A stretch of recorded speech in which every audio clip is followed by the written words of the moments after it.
Janie is Daniel Martel's mother, the step-grandmother of Lilly, aged 6, and Jack, aged 4. Until this public appearance, she offered no statements to police or media. Then, for the first time, she led CBC News through the rural home on Gairloch Road, guiding viewers room by room, yard by yard. She had been silent for months, until July 18, 2025. That's when Janie Mackenzie, the children's step-grandmother, agreed to speak. She guided cameras across the very property where Lilly and Jack last walked. And in that walk, everything shifted. She pointed at the patio door, and told us exactly how the kids disappeared. Calm. Confident. Convincing. But now, the cracks are showing. New footage. Contradictory statements. And a bombshell text message she never thought would come out. Before we move forward with this big update, please take a moment to comment below with the city you're watching from. Also, make sure to like this video, subscribe to the channel, turn on your notification bell to stay updated. For exclusives and other cool perks, you can join the channel, link is in the description. Share the video with others.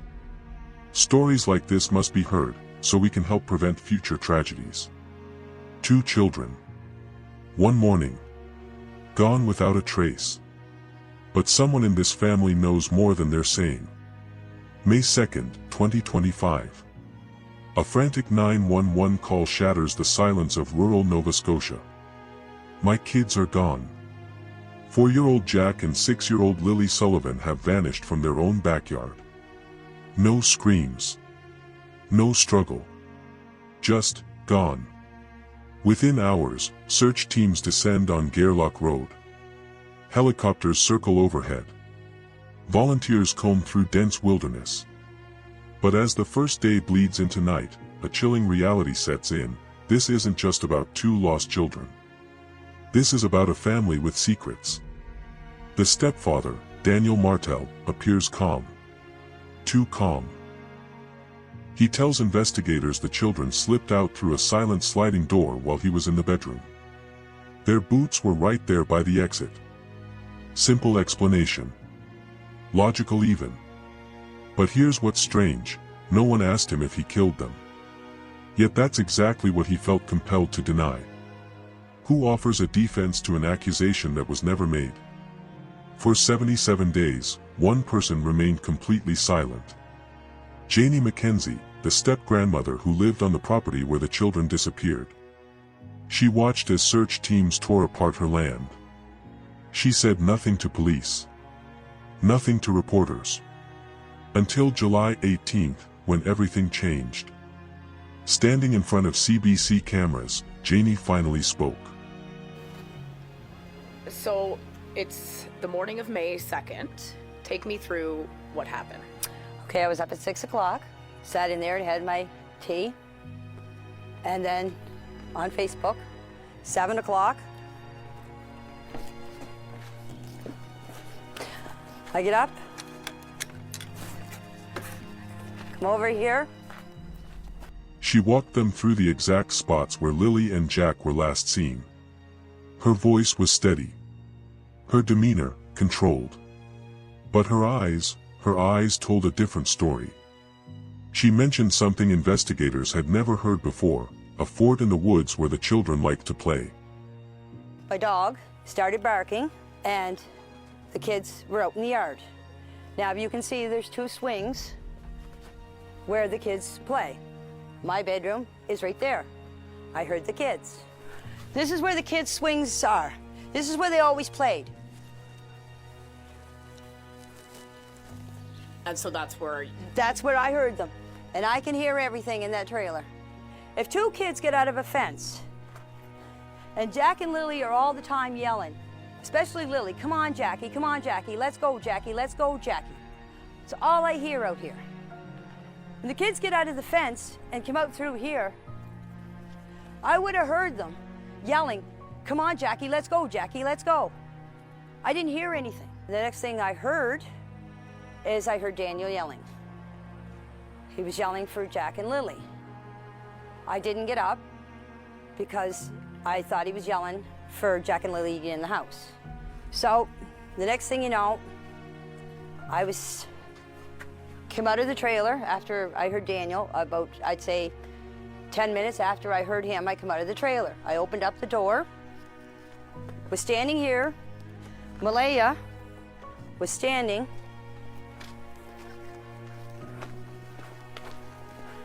right here with Meadow on her hip. And I come out and I said, "What's up?" She said, "Jack and Lily are missing." I said, "How long?" She said, "About 20 minutes." I closed the door, got my boots on, came out here, ran up in the woods. Just right up here. The kids have a little fort that they made out of sticks and fir branches, and that's where they go. You can see them and hear them. A place they'd built themselves. But here's the problem, no search team had ever found it. No cadaver dogs had detected it. No evidence of children's play anywhere in those dense woods. Was Janie remembering, or redirecting? Meanwhile, Daniel's story began showing cracks. He insisted Lily had been kept home sick on May 1st, too ill to attend school. But RCMP would later confirm something that changed everything. Lily and Jack were seen in public that afternoon. Alive. Active. With family members. If she was well enough to go out, why the lie about staying home sick? Daniel volunteered for polygraphs.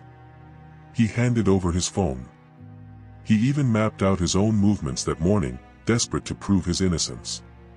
But the more he talked, the more questions emerged.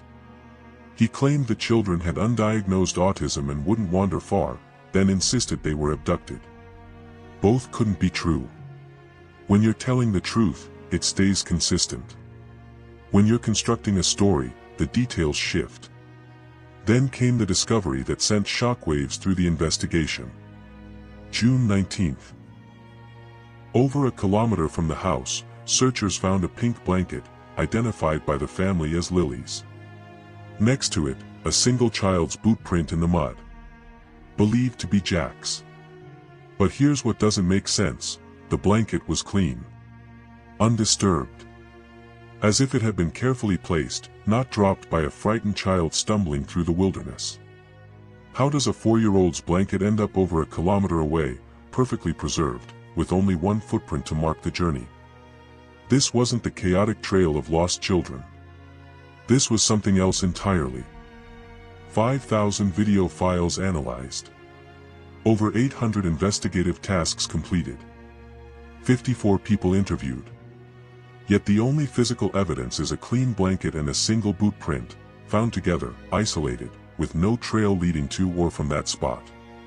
The absence of evidence can be evidence itself. As summer turned to fall, the family's unified front began to crumble. The maternal grandmother questioned the investigation's pace. The paternal grandmother hadn't seen the children in years. And Janie? She held on to hope that they were still alive, even as police privately acknowledged survival was impossible.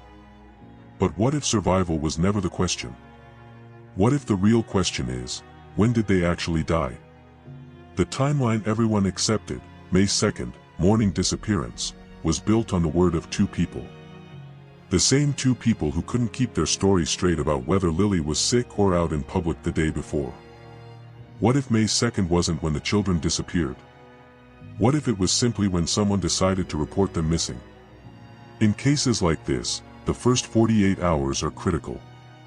But what happens when those first 48 hours are built on a lie? What happens when the people searching for answers are looking in the wrong place, at the wrong time, for the wrong reasons? Someone in that house on Gairloch Road knows what happened to Lily and Jack Sullivan. Someone watched search teams scour impossible terrain for children who were never there. Someone allowed hundreds of volunteers to risk their lives looking for kids who couldn't be found because they weren't lost, they were hidden. The question isn't whether Lily and Jack are alive. After 8 months, in the harsh Nova Scotia wilderness, that hope has faded. The question is, who in this family has been lying from day one? And why are they still lying now? 2 children trusted the adults in their lives to keep them safe. Instead, someone in that house betrayed that trust in the most unimaginable way. Someone who continues to sleep peacefully while a community mourns. Someone who looks investigators in the eye and lies. But the truth has a way of surfacing. Physical evidence doesn't lie. Timelines don't shift on their own. And family members who stay silent for 77 days don't suddenly speak up without a reason. Janie Mackenzie broke her silence because she knew the walls were closing in. Daniel Martel protested his innocence because he felt the net tightening. And somewhere in those woods, in that house, or buried deep in family secrets, the truth about what happened to Lilly and Jack is waiting to be discovered. Because in the end, someone always knows. Someone always remembers. And someone always breaks. The only question is, will justice come before more lies bury the truth forever? If you have information about this case, if you were in the Pictou County area between April 28th and May 2nd, if you saw something that didn't sit right, speak up. 2 children are counting on your courage to find the truth their family tried to hide. Because Lilly and Jack Sullivan deserve justice.